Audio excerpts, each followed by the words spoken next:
કે વાજિત્રો ત્યાં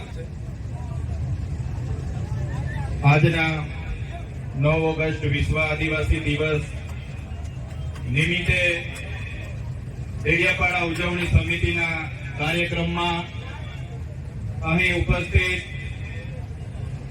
તમામ વડીલો, માતા બહેનો, યુવાનો, ભૂલકાઓ, તમામ જે પણ ક્રાંતિકારી અહીં ઉપસ્થિત થયા છે સૌને મારા સેવા જોહાર છે. ગુલગુલાલ જિંદાબાદ છે.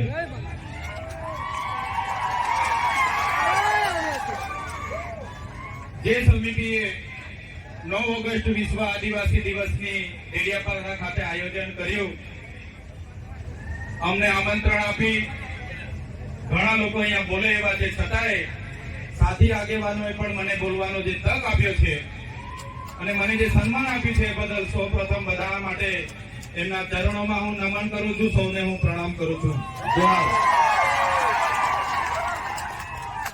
આપણે દર વખતે 9 ઓગસ્ટ ઉજવીએ છીએ, હજારોની સંખ્યામાં ભેગા થઈએ છીએ, નાચીએ છીએ, કૂદીએ છીએ, બૂમ બરાડા કરીએ છીએ, પણ આટલી મોટી વસ્તી હોવા છતાં, આટલી એકતા હોવા છતાં જે અત્યાચારો આપણા પર થયા છે એને પણ આપણે નહીં ભૂલવા જોઈએ.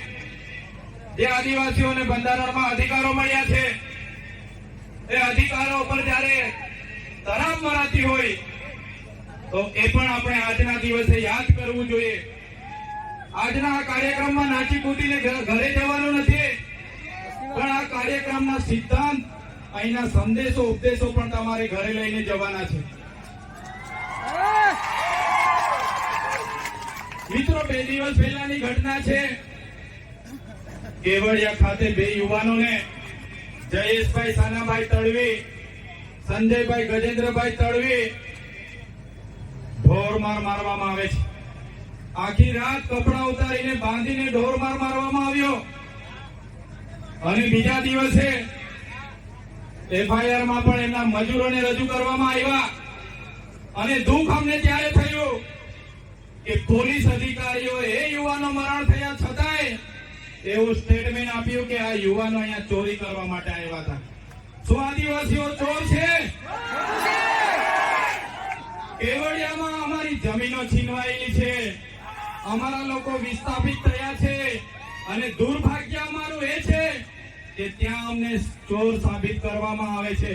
અમે ક્યારેય સાખી નથી લેવાના. જે લોકોએ અમને ચોર કીધા છે, આવનાર દિવસમાં એનો જવાબ પણ એ લોકોએ આપવો પડશે, એનો ખુલાસો પણ એ લોકોએ કરવો પડશે.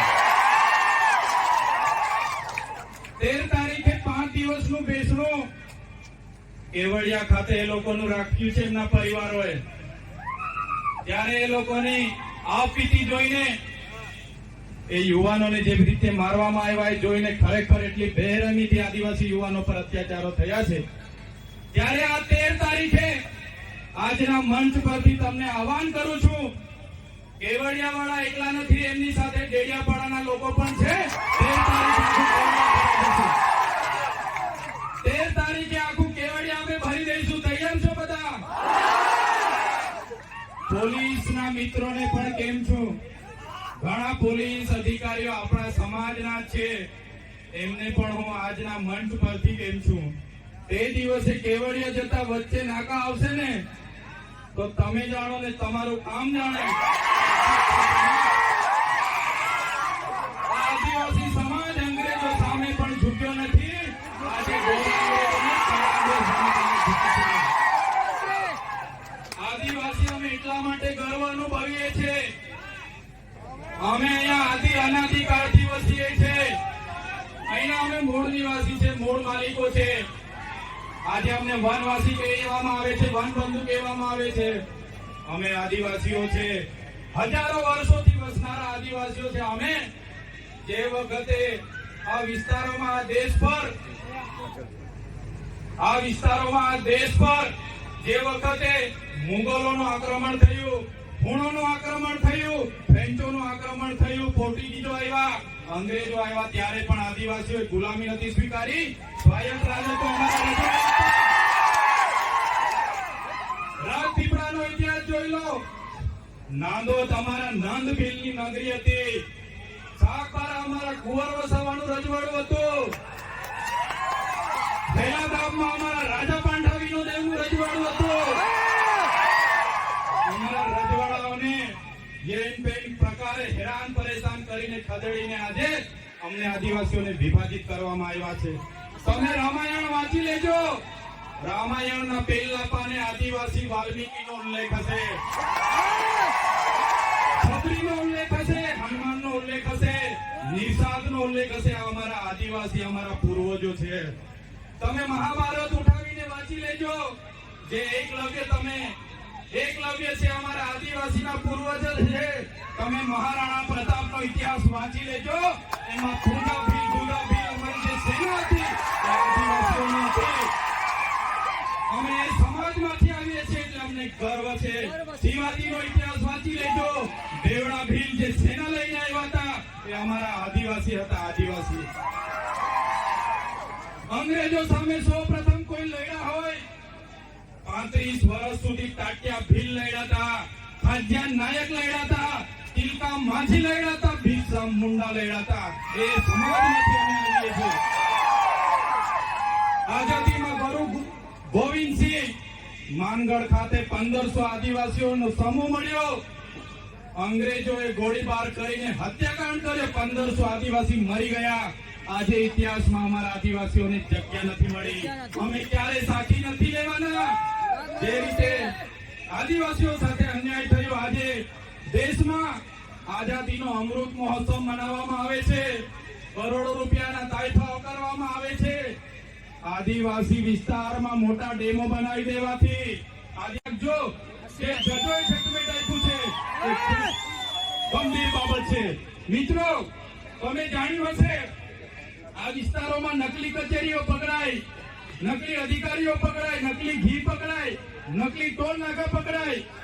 પણ હું તો તમને કેમ છું કે નકલી આદિવાસી ધારાસભ્ય પણ આ ગુજરાતમાં છે. આપણા એસટી સર્ટિફિકેટ બનીને ધારાસભ્ય બનેલા છે.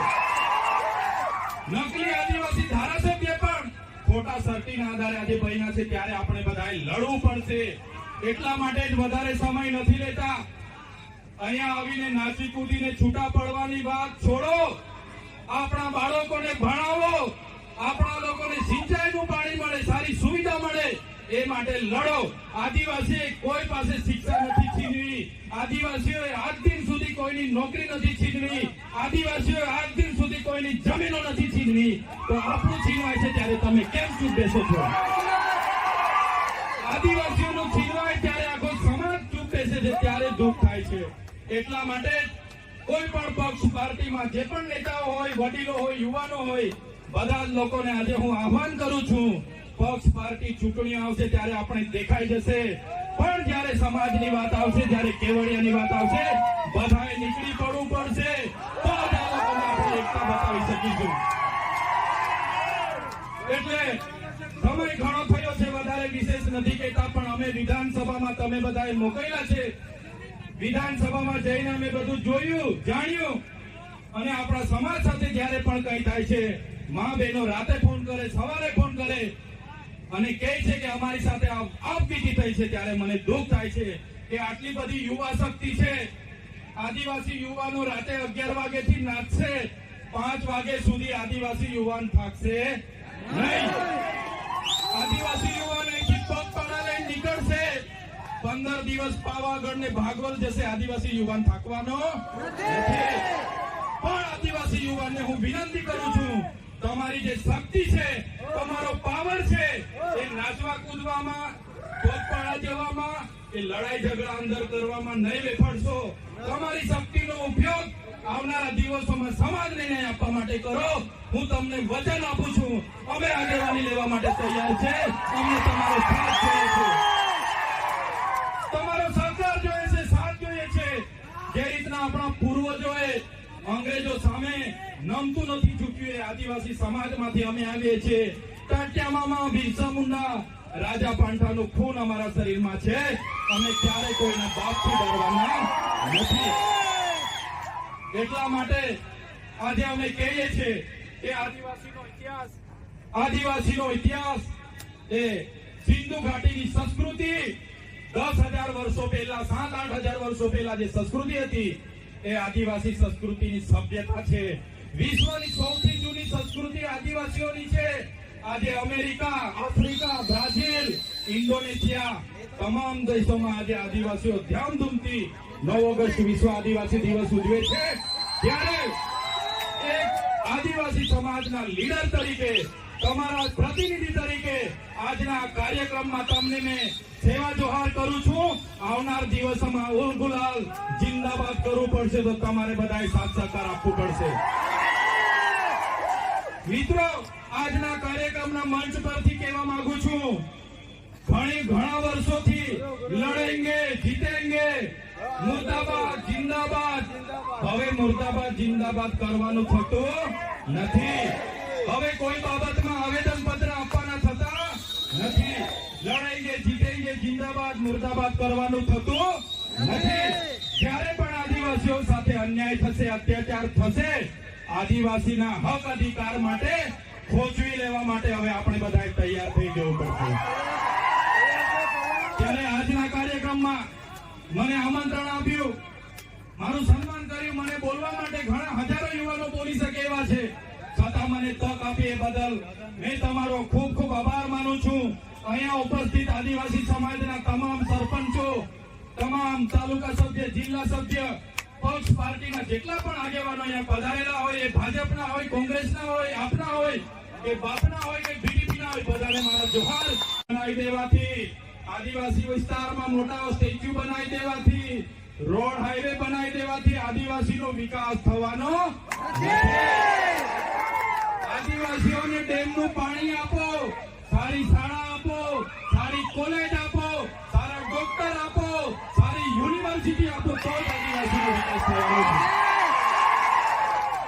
આજે ગુજરાતમાં 15% આદિવાસીઓ વસે છે, દેશમાં 8% આદિવાસીઓ વસે છે. દરેક ક્ષેત્રોમાં અમારી સાથે અન્યાય થયો છે. જે પણ સરકારો આવી, માત્ર ને માત્ર મત બેંક તરીકે આદિવાસીનો ઉપયોગ કર્યો છે. આજે તમે કોર્ટમાં જજો, કોર્ટમાં જે જજો બેસે છે, આજે ગુજરાતમાં અમે 15% છે, તો 100 જજમાંથી 15 જજ આપણા હોવા જોઈએ કે નહીં હોવા જોઈએ? આઈએસ આઈપીએસ આપણા 15 હોવા જોઈએ કે નહીં હોવા જોઈએ? મામલતદાર, ટીડીઓ, કલેક્ટર અમારા 15 હોવા જોઈએ, તે આજે નથી. એ હવે આવનાર દિવસોમાં આદિવાસી સમાજે જાગવાનું છે. આટલી મોટી સિટીઓમાં રિયલ એસ્ટેટ બને છે. રિયલ એસ્ટેટના બિલ્ડરો કોણ છે? કેટલા આદિવાસીઓ રિયલ એસ્ટેટના બિલ્ડરો છે? અમારા લોકોને શિક્ષા નથી આપવામાં આવી, નર્મદાનું પાણી નથી આપવામાં આવ્યું, કડાળા ઉકાઈ ડેમનું પાણી નથી આપવામાં આવ્યું. આજે પણ અમારા લોકો મજૂરી માટે શહેરમાં જવા મજબૂર થયા છે. અમે સાચી નથી આવ્યા.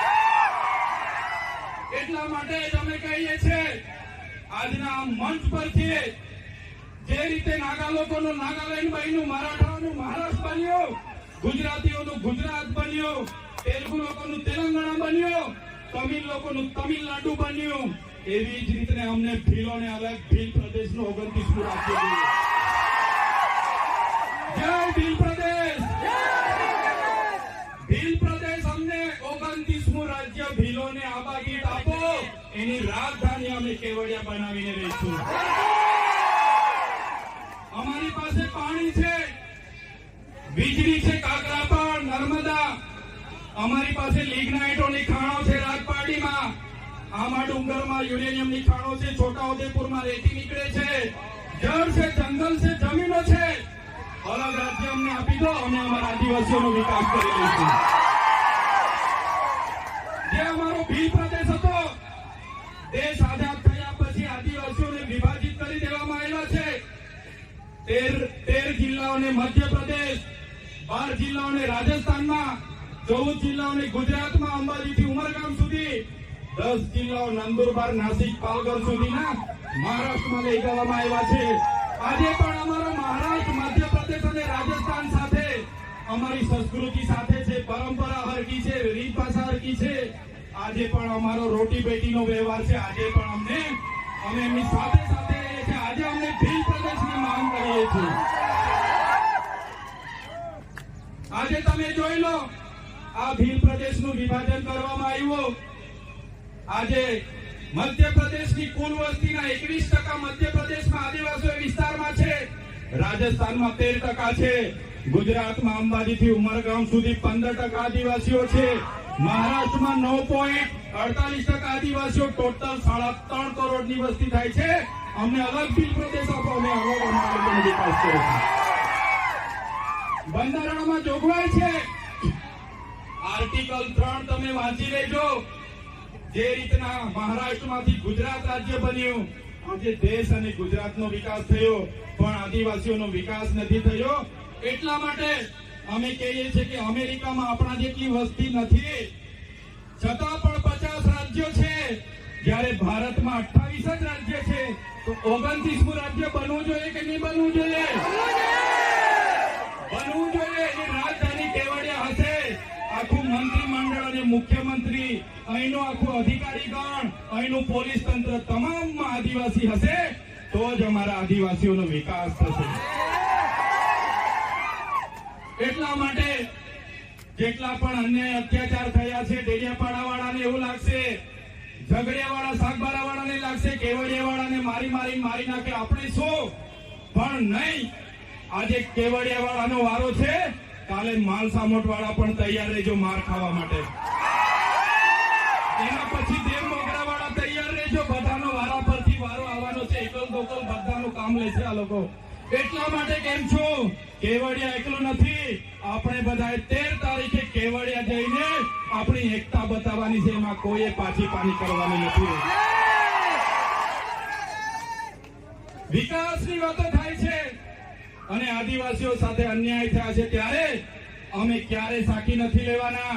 આજે તમને એટલા માટે અમારે કહેવું પડે છે કે આપણા સમાજના લોકો પાર્ટી પક્ષમાં છૂટાછવાયા થઈ ગયેલા છે, અલગ અલગ સંગઠનોમાં, અલગ અલગ ધર્મ સંપ્રદાયોમાં.